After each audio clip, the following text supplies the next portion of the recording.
Daddy did it again. The words didn't scream, they didn't cry, they whispered, and that's what made them terrifying. Officer Shawn Dwire had been working the night shift at the Akron Police Department for over a decade. He thought he'd heard it all: car crashes, break-ins, overdoses, even a baby born in the back seat of a Buick. But this wasn't any of those things. It was 9:47 p.m. The station was quiet, too quiet.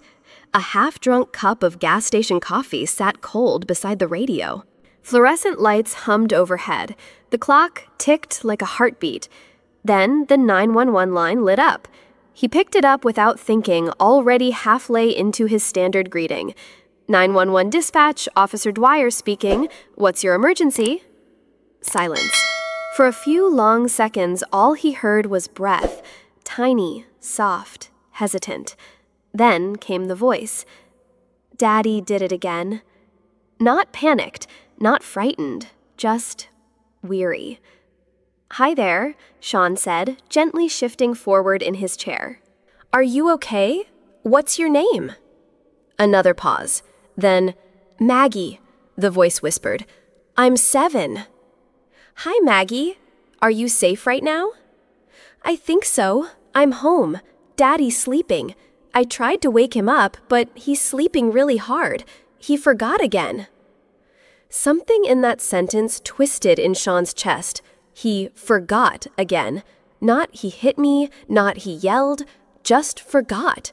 There was no sign of trauma in Maggie's tone, no screaming in the background, no broken glass or slammed doors. But somehow, this felt worse. Can you tell me your address, Maggie? I think it's 3412 Maple Street, the house with the mailbox that has a bear on it. That's very helpful. Thank you, sweetheart. I'm going to send someone to come check on you, okay? Can you stay on the phone with my partner while I head over? Okay. Her voice was polite, too polite, like a kid who had learned early not to ask for too much. As Shawn grabbed his keys, clipped on his radio, and told dispatch he was en route, his gut twisted tighter. Because this didn't sound like a one-time thing. This sounded like a little girl who had been invisible for a long, long time. And tonight, she finally said it out loud. The roads were empty, but Shawn's mind was racing. The address Maggie gave him, 3412 Maple Street, wasn't in the worst part of town, but it wasn't far off either. As he drove, his eyes flicked from the road to the shadows just beyond the reach of the headlights. But the real noise wasn't outside. It was inside his chest. His heartbeat pounded like a drum, not from fear, from instinct. Something about that call had sunk its teeth into him and refused to let go. He had taken hundreds, maybe thousands of 911 calls over the years. Some were panicked, others angry, some drunk, some fake. But Maggie hadn't cried, hadn't begged. She had sounded resigned. Like a child who already knew help wouldn't come fast, and maybe not at all. That's what shook him. It wasn't what she said, it was how she said it, the calmness, the practiced detachment. It wasn't the sound of trauma exploding, it was the sound of a child living in it, quietly. When Shawn finally pulled up to the house, his headlights revealed peeling paint, a crooked mailbox with a faded bear sticker, and a lawn that hadn't been mowed in months. He put the cruiser in park, but didn't step out right away. Something inside him whispered, this isn't just another welfare check. This was something different, something heavier, and he was about to walk straight into the middle of it. The front door creaked open after the third knock. A man stood in the doorway, rubbing sleep from his eyes. Mid-30s, messy hair, face worn like an overused dish towel. Eric Matthews? Shawn asked. The man blinked in the porch light. Yeah. What's this about? I'm Officer Dwire. We received a call from this address. May I come in and speak with your daughter? Eric hesitated just for a second, then stepped back. Maggie called you? He looked more confused than angry. Yeah, come in. Shawn stepped inside. The living room told a story before anyone opened their mouth. Dishes piled in the sink, a blanket and pillow on the couch, a few unpaid bills scattered on the coffee table. Not a house of abuse. A house of exhaustion. "Maggie," Shawn called gently. A tiny figure appeared in the hallway. Pajamas too big, hair messy, and those eyes, big, brown, too watchful, too old. That's what hit him the hardest. This was a 7-year-old who didn't just live in her house, she monitored it. Maggie didn't run to her dad. She didn't hide behind him. She simply stood in the hallway, quiet, unreadable. "Hi, Maggie. I'm Officer Shawn. We talked on the phone, remember?" She nodded once. "Sweetheart, why did you call the police?" her father asked, kneeling down, his voice soft and unsure. Maggie looked at him like she was afraid to speak truth too loudly. "You didn't come home for dinner," she whispered. "Then, you were sleeping so hard, I couldn't wake you up. My tummy was making the hungry noises again."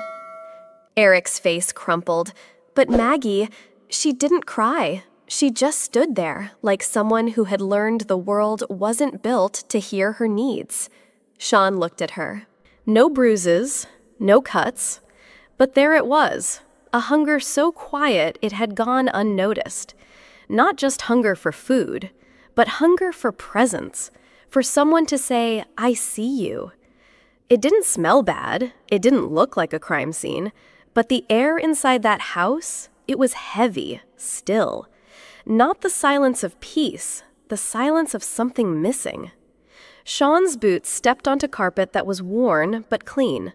The furniture was mismatched, like pieces from different lifetimes forced to coexist. On the wall, a family photo hung crooked, just slightly tilted to the left. It was the kind of thing you'd usually straighten without thinking, but here it stayed that way, untouched, like time had stopped moving. On the couch lay a teddy bear, one eye missing, one arm restitched with red thread. Its fur was matted with love and loneliness. Dishes sat in the sink, not piled up, just waiting. A calendar hung in the kitchen with shift schedules scribbled in red marker, days crammed with double shifts, no breaks, no breathing room. In the corner, a plastic bowl with some stale Cheerios. Not a mess, just a life stretched thin. A home that had turned into survival. Shawn stood still, absorbing the quiet. It wasn't the kind of place you feared for bruises. It was the kind of place where you feared for souls. And in the middle of it all, a little girl who seemed to have shrunk herself to fit inside a space too small for her spirit. Eric Matthews looked like a man who had forgotten how to breathe, not from panic, but from practice. The kind of man who had gotten used to surviving in fragments. His shoulders slumped, not from laziness, but from a weight that had no name. His eyes, bloodshot and distant, flicked between Shawn and Maggie, like someone constantly trying to measure danger, even if there was none. He didn't raise his voice. He didn't make excuses. He just stood there, half present, half gone. "I worked a double," he muttered, running a hand through greasy hair. "I laid down just for an hour. I didn't mean to. I didn't mean for her to be alone." But Maggie had been alone, not just for an hour, for months, maybe even years, since the day her mother died. "Laura passed 2 years ago," Eric finally said, his voice barely audible. "Cancer.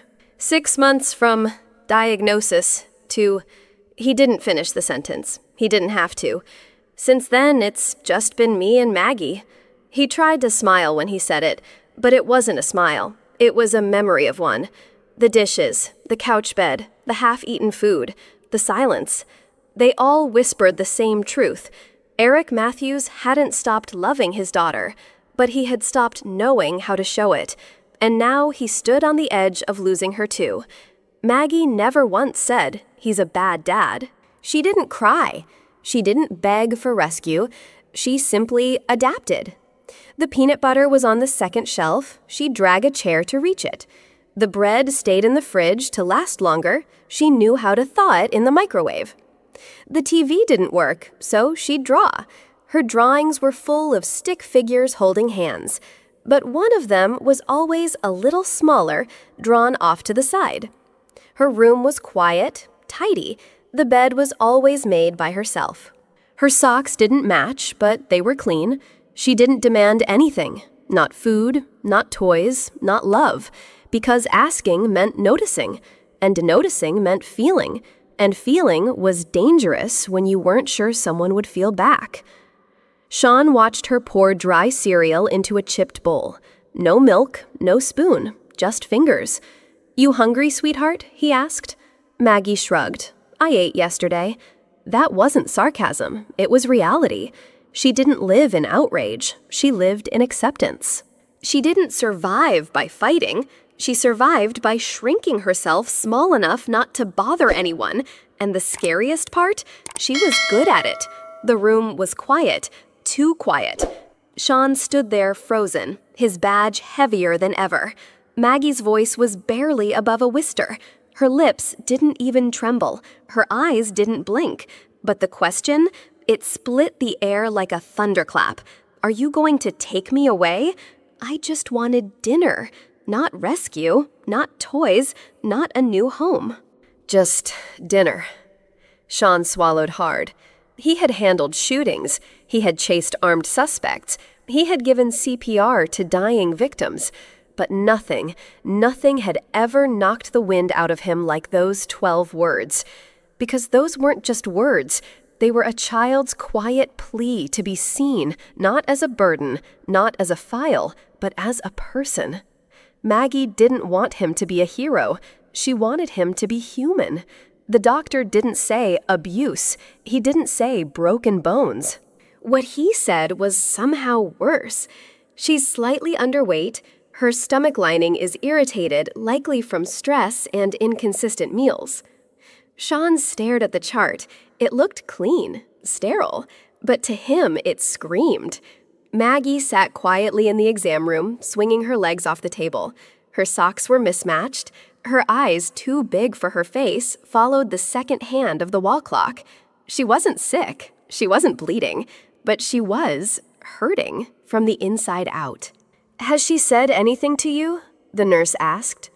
Shawn hesitated, then nodded slowly. "She asked me if I was going to take her away. Then she said she just wanted dinner." The nurse's face fell, and in that moment, Shawn understood something terrifying. You can't put stitches in what's missing. You can't bandage hunger. You can't wrap gauze around loneliness. And worst of all, you can't arrest grief. The papers were stamped, the forms were filed. Case number 9241B, mild neglect, nutritional risk, emotional concern. Maggie was now a ward of the state. Just like that, one line in a report, one box checked. The system didn't see the way Maggie twisted the sleeve of her hoodie when they took her. It didn't record how her eyes locked on her dad, or how they slowly drifted away like a child letting go of a dream. Eric Matthews was now Subject A, Maggie, minor dependent. The caseworker spoke to Shawn in polished procedural English. "We're prioritizing Maggie's stability.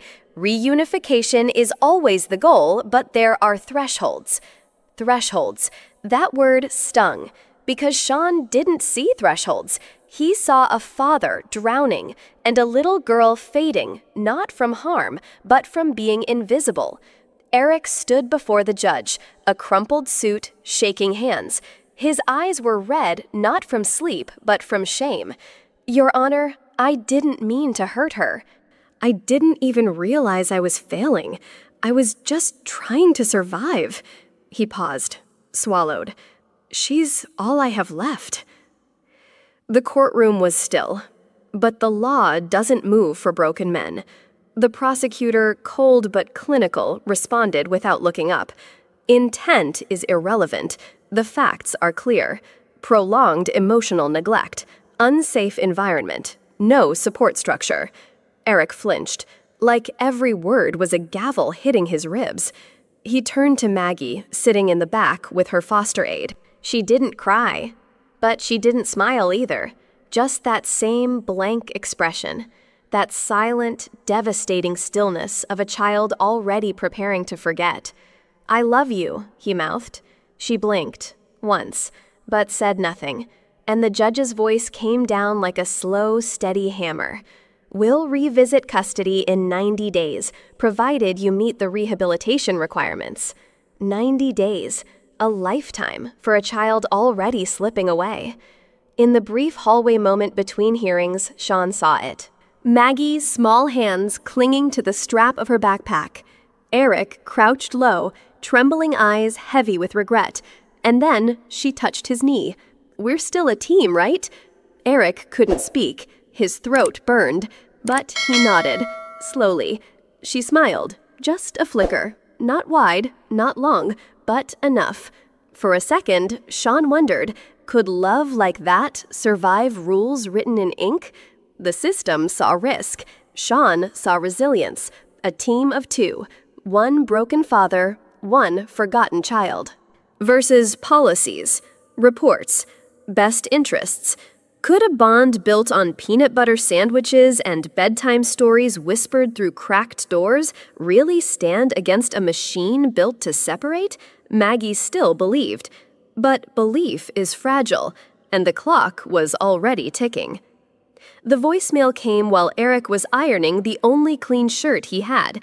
The voice was flat, robotic. "Eric Matthews, your contract has been terminated. Excessive absenteeism." He stared at the phone. It didn't even feel like English. Terminated. He sat down on the edge of the bed, hands still warm from the iron.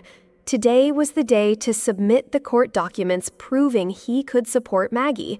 The last piece, the final thread holding their future together. He had skipped overtime, missed 2 shifts, left halfway through another just to get Maggie to her therapy, to court, to the foster center on time. He had chosen to be a father, and the world punished him for it. The irony wasn't lost on him. He could be present and poor, or absent and employed, but never both.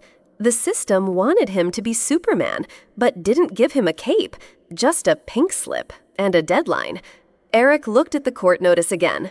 48 hours left, and now no job, no paycheck, no proof that he could keep his daughter. Just the echo of Maggie's voice in his mind.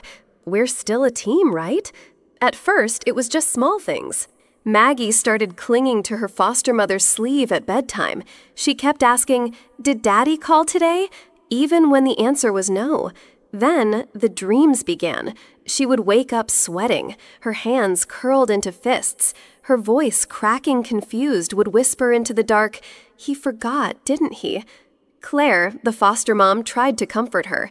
But Maggie no longer feared monsters. She feared silence.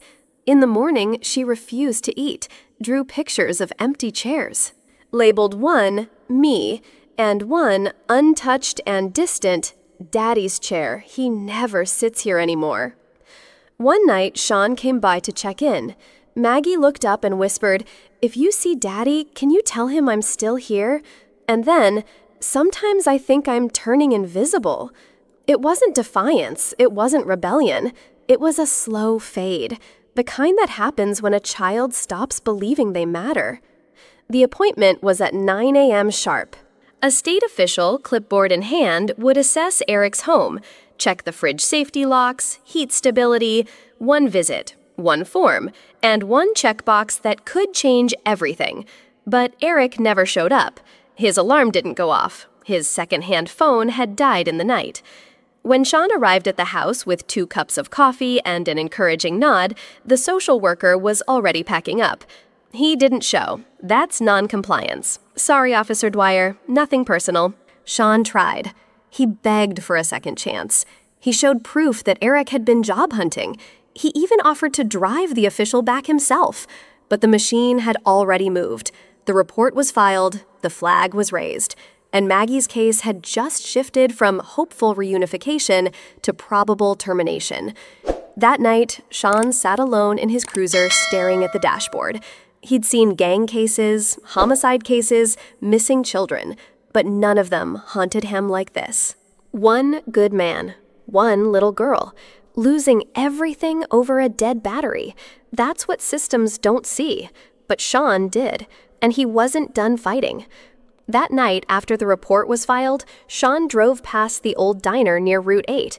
It used to be his daughter's favorite waffles with extra whipped cream. He parked but didn't go inside, just sat there, watching the lights flicker through the window. In that moment, he didn't see Eric. He saw himself 10 years ago. Long shifts. Missed recitals. Birthday parties replaced by takeout and promises, "I'm doing this for us." But eventually, his little girl stopped believing that. One night, she left a note on the fridge. "I'd rather have you than the stuff." And just like that, she moved in with her mom full time. He lost her, not in one moment, but in 1,000 silent seconds of choosing duty over presence. So when he looked at Eric, scrambling, exhausted, desperate to prove he was still dad, Shawn didn't just feel pity, he felt remorse.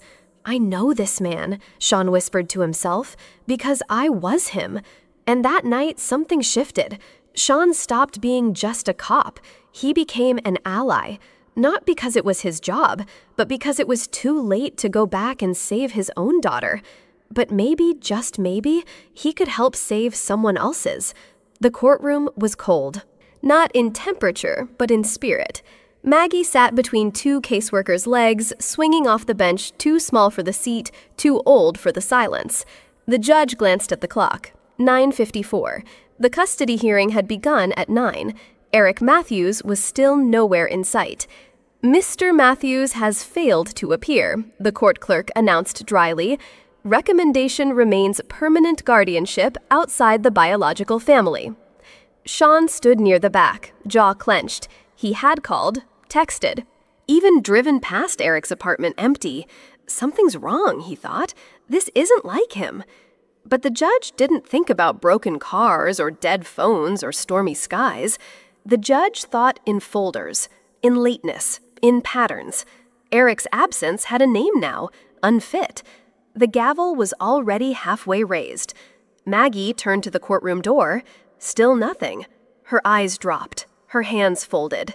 For the first time, she didn't look like a kid hoping her dad would show up. She looked like someone who had already accepted he wouldn't. And the silence in the room grew heavier with every tick of the clock. The gavel was just inches from falling. A second more, and the ruling would be made. That's when the door slammed open.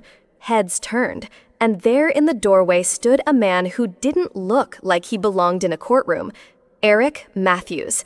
His shirt was ripped down one side, pants soaked up to the knees, one shoe missing. Mud dripping from his legs onto the polished courtroom floor. He was soaked, heaving and wild-eyed like he had just crawled out of a storm. He choked. Breath shallow, lips blue eyes scanning the room until they landed on Maggie. She gasped. Everyone stared in frozen silence. It wasn't a dramatic entrance. It was raw, broken, unfiltered. "I walked 7 miles, he said, voice cracking. "Car died. No phone. No signal. I ran." His words stumbled like his legs.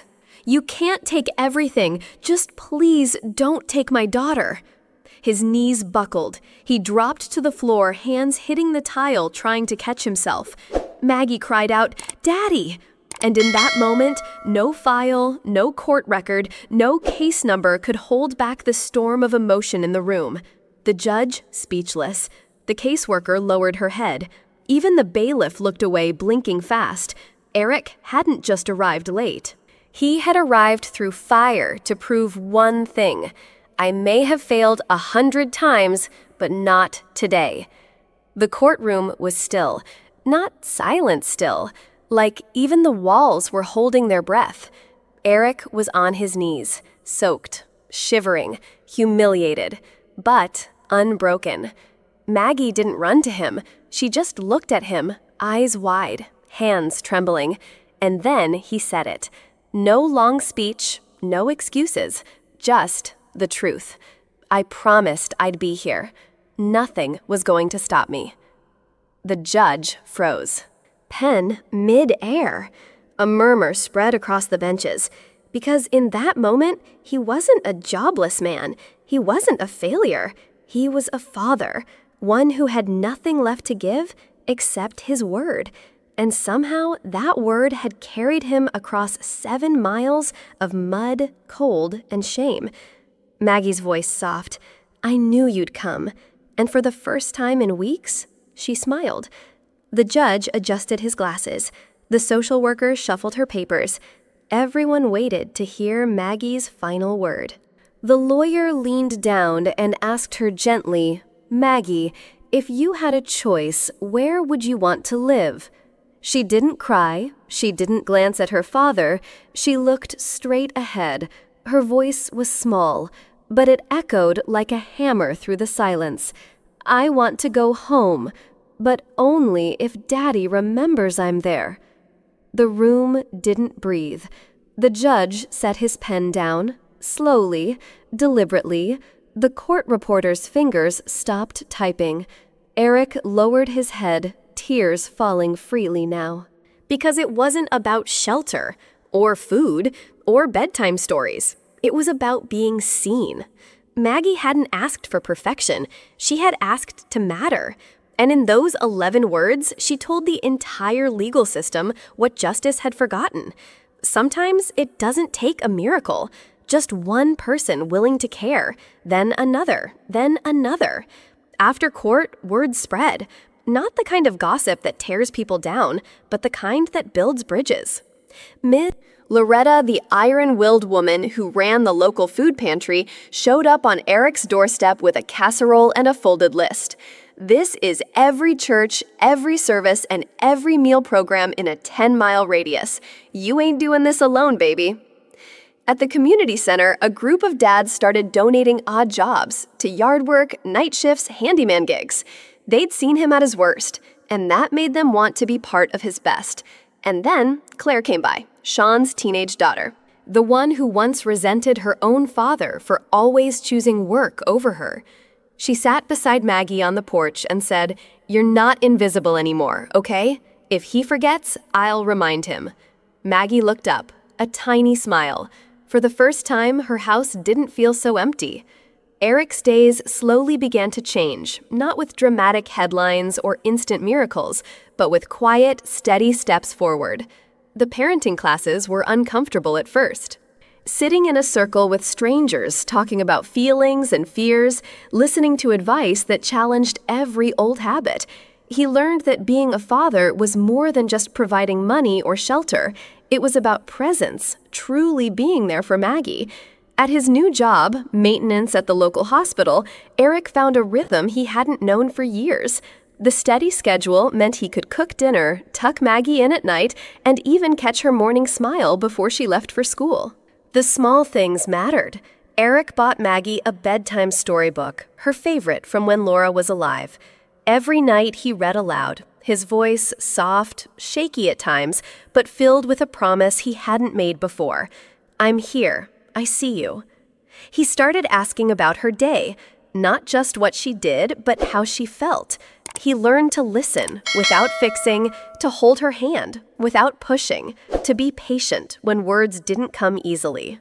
He even shared his own fears about losing his job, about failing as a dad, about the nights he cried alone after Maggie had fallen asleep. For the first time in years, Eric wasn't just surviving, he was living. And Maggie, she wasn't just a child being taken care of. She was a daughter, finally seen by the man who used to be invisible, who used to forget dinner, but now never forgot to say, I love you, Mags. Slowly, the shadows in Maggie's eyes began to lift. Nights, once filled with restless tossing and turning, gave way to deep, peaceful sleep. Her small hands stopped clutching that worn teddy bear so tightly. Instead, they rested calmly on her lap as she dreamed.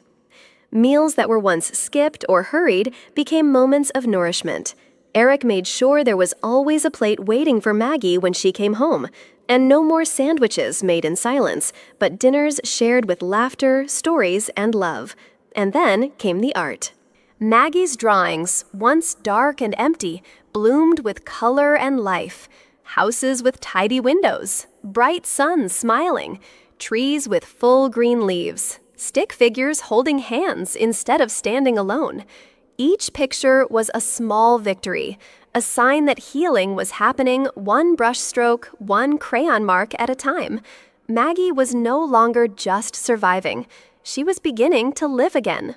It was a chilly afternoon at the family center, the kind of gray sky that made you want to wrap yourself in a blanket. Eric and Maggie sat together at a small table surrounded by the soft hum of other families and children playing nearby.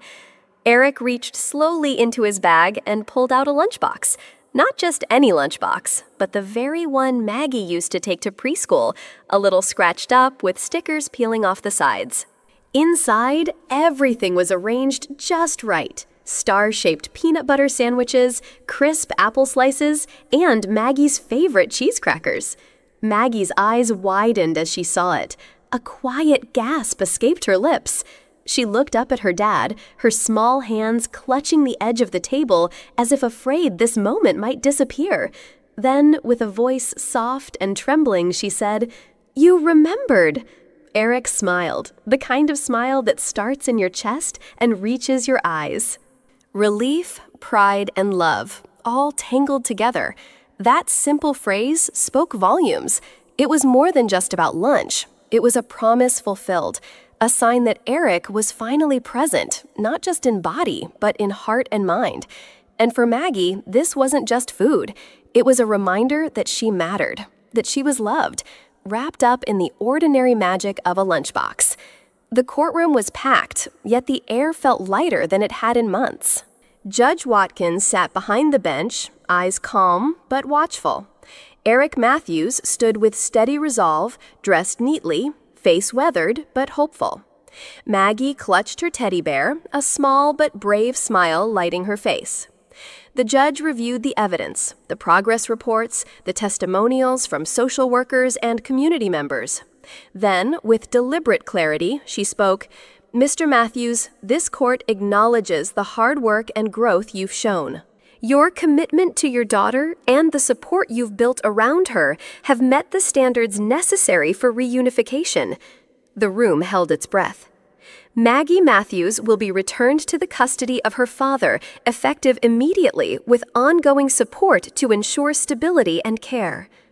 Eric's eyes filled with tears this time, tears of joy. Maggie ran to him, wrapping her small arms tightly around his waist. "We're going home," Eric whispered, voice thick with emotion. And for the first time in a long time, they were truly home. Months later, in the cozy little apartment that was now home, Maggie carefully placed a new picture frame on her bedroom wall. It wasn't just any picture. There, in crayon and bright colors, stood 3 figures: her dad, Eric, herself, small and smiling, and next to them, Shawn, the man who answered her call in the dark, the man who stayed when others would have walked away. Below the drawing, Maggie had written in her improving handwriting the simple but powerful words, "We remember now." It was a quiet testament to healing, to the past that shaped them, and to the future they were building together, seen and never forgotten again. For years, Shawn had lived in a world where work came first, long shifts, endless cases, missed moments he could never get back. Birthdays passed without a call. School plays were attended by others. Quiet dinners with his own daughter Claire were a rare memory, fading fast. But that was the past. Now, in the warm glow of a modest dining room, Shawn found himself sitting at a table he never expected, beside Eric and Maggie, sharing stories and laughter. They weren't just people connected by circumstance anymore. They had become something deeper, a family. It wasn't defined by DNA or shared last names, but by love, patience, and the kind of unwavering compassion that refuses to let go. Shawn watched as Claire and Maggie slowly grew close, 2 girls with different wounds, but similar hopes, learning to trust again through the examples set by the men in their lives. He caught himself smiling more these days, not because the past had disappeared, but because the future was finally bright enough to hold hope. And in those moments, as plates were passed, stories were told, and hands were held, Shawn realized something profound. Family isn't always who you're born to. It's who stays, who listens, who loves without conditions. And sometimes that's enough to heal even the deepest wounds. Sometimes in life, the people who change a child's world aren't those who brought them into it. They are the ones who choose to stay, the ones who see beyond brokenness and fear, the ones who listen when the world turns a deaf ear. You don't have to carry their blood to carry their story. Sometimes all it takes is to be the first person to hear their quiet voice when they whisper in the dark, "I'm still here." And by hearing, by simply being present, you give them the most precious gift of all, the gift of being seen, the gift of being remembered, the gift of belonging. Because in a world that so often forgets the greatest act of love is to simply listen, to simply stay, and to say, "You matter. You are not alone." And sometimes that alone can save a life. This story reminds us that love is not just about grand gestures or perfect circumstances. It's about presence, the simple, sometimes silent act of showing up. Children don't need perfect parents. They need parents and adults who truly see them, who listen to their unspoken fears, and who never stop fighting for their place in this world. Compassion and attention can heal wounds invisible to the eye. So in your life, remember, being there matters more than being perfect. And sometimes all it takes to change a life is to listen deeply and stay. Because every child deserves to be remembered and loved always. If this story touched your heart, please don't forget to like, share, and subscribe. Join us here on Through Her Eyes for more powerful stories that remind us of the strength of love and the courage of the human spirit. Hit the bell icon so you never miss an episode. Your support helps us give a voice to those who need to be heard. Thank you for being part of this journey. Stay compassionate, stay hopeful.